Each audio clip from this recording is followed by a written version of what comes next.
जय माता दी मित्रों, मैं अन्नपूर्णा अपने चैनल पर आपका स्वागत करती हूँ।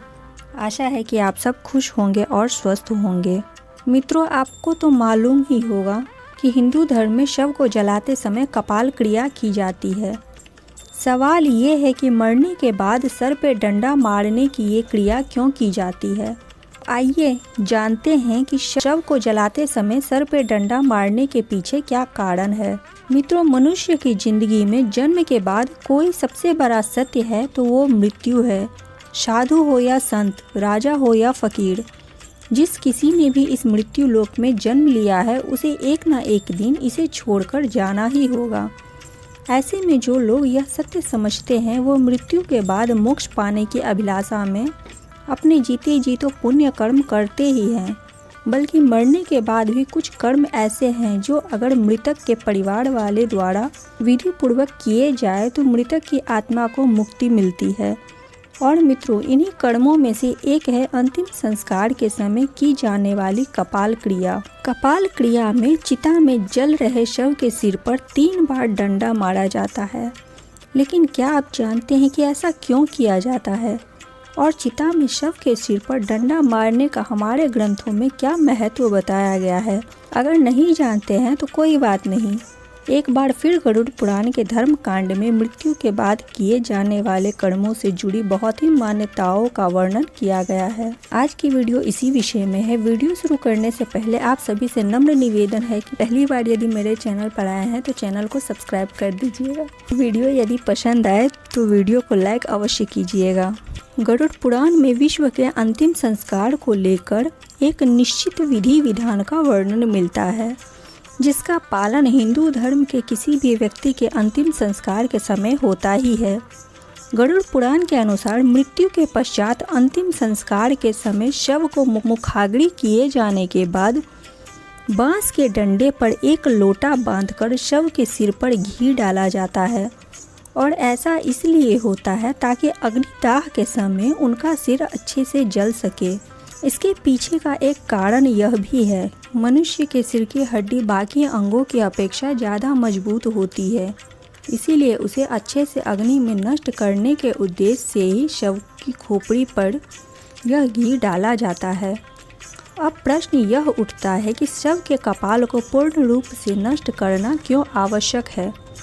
वास्तव में इसे करने के पीछे का कारण भी गरुड़ पुराण में वर्णित है, जिसके अनुसार यदि शव की खोपड़ी अग्निदाह के पश्चात अधजली रह जाती है तब मृतक के अगले जन्म में उसका विकास पूर्ण रूप से नहीं हो पाता और वह अविकसित ही रह जाता है।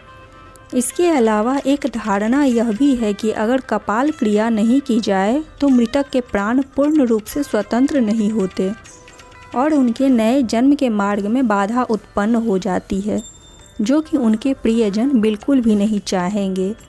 इसीलिए शव के परिवार द्वारा अंतिम संस्कार की किसी भी प्रक्रिया में ढील नहीं दी जाती। विभिन्न धर्मों में मनुष्य के अंतिम संस्कार से जुड़ी अलग अलग मान्यताएं और विधि विधान है। जैसे कि इस्लाम धर्म में मृत्यु के बाद उसके शव को जलाया नहीं जाता बल्कि दफनाया जाता है, जबकि हिंदू धर्म में मृतक के शव को जलाने की मान्यता है, जिसमें महिलाओं और बच्चों के अंतिम संस्कार को लेकर भी अलग अलग मान्यताओं का वर्णन मिलता है। मनुष्य की मृत्यु के उपरांत शव के कपाल अर्थात सिर पर डंडे से प्रहार किए जाते हैं। मित्रों, प्रचलित मान्यताओं के बीच एक विधि का वर्णन श्राद्ध चंद्रिका पुस्तक में भी वर्णित है, जिसके अनुसार सिर में ब्रह्मा का वास माना गया है। इसीलिए शरीर को पूर्ण रूप से मुक्ति प्रदान देने के लिए कपाल क्रिया की जाती है, जिसके लिए मस्तिष्क में स्थित ब्रह्मानेंद्र पंच तत्व का पूर्ण रूप से विलीन होना आवश्यक है। इसीलिए कपाल क्रिया को अंतिम संस्कार की प्रक्रिया में महानता दी गई है। इसके अतिरिक्त आपने यह भी सुना होगा कि कुछ अघोरी और तांत्रिक कपाल का उपयोग अपनी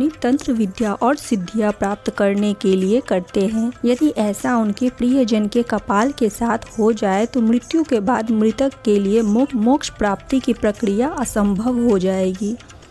इस कारण भी कपाल क्रिया करना आवश्यक हो जाता है। कपाल क्रिया को समझने के लिए हमें शरीर और उसमें मौजूद 7 चक्रों से जुड़े पहलुओं को जानना भी आवश्यक है, जिसमें मूलाधार चक्र, स्वाधिष्ठान चक्र, मणिपुर चक्र, अनाहत चक्र, विशुद्धि चक्र, आज्ञा चक्र और सहस्त्रार्थ चक्र भी शामिल है।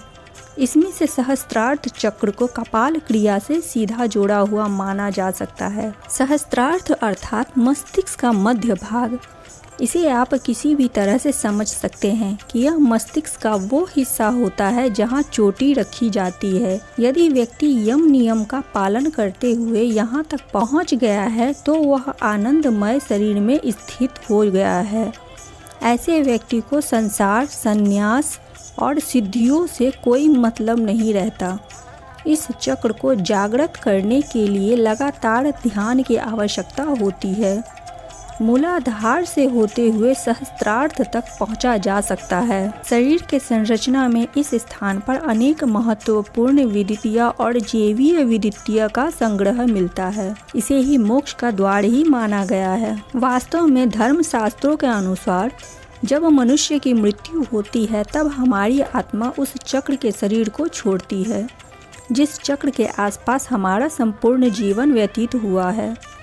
शास्त्र में आत्मा के निकाश को मोक्ष प्राप्ति माना गया है। शास्त्र से जब आत्मा निकलती है तो वो कभी कभार मस्तिष्क को फोड़कर निकलती है। और मित्रों, यह भी जरूरी नहीं है कि सातवें चक्र को जागृत करने वाले हर व्यक्ति की आत्मा मस्तिष्क को फोड़कर ही बाहर निकले, लेकिन ऐसा कभी कभी होता है। अगर किसी व्यक्ति की मृत्यु के दौरान अपने आप मस्तिष्क फट जाए तो मतलब साफ है कि वह साधारण व्यक्ति बिल्कुल भी नहीं रहा और वह निश्चित ही मोक्ष प्राप्त करने वाला है। तो मित्रों, हिंदू धर्म में वर्णित कपाल क्रिया से जुड़ी यह मान्यताएं और विधि हिंदू धर्म में विश्वास रखने वाले लोगों के लिए किसी नियम से कम नहीं है।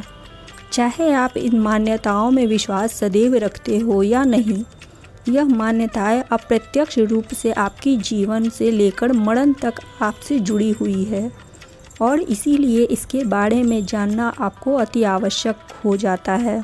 गरुड़ पुराण से जुड़ी हुई कुछ महत्वपूर्ण जानकारी इस वीडियो के माध्यम से मैंने आपको दी है। आशा है मित्रों आपको ये वीडियो ज़रूर उपयोगी लगी होगी। अब मिलते हैं ऐसे ही महत्वपूर्ण जानकारी व पौराणिक कथाओं के साथ अगले वीडियो में। तब तक के लिए जय सिया राम।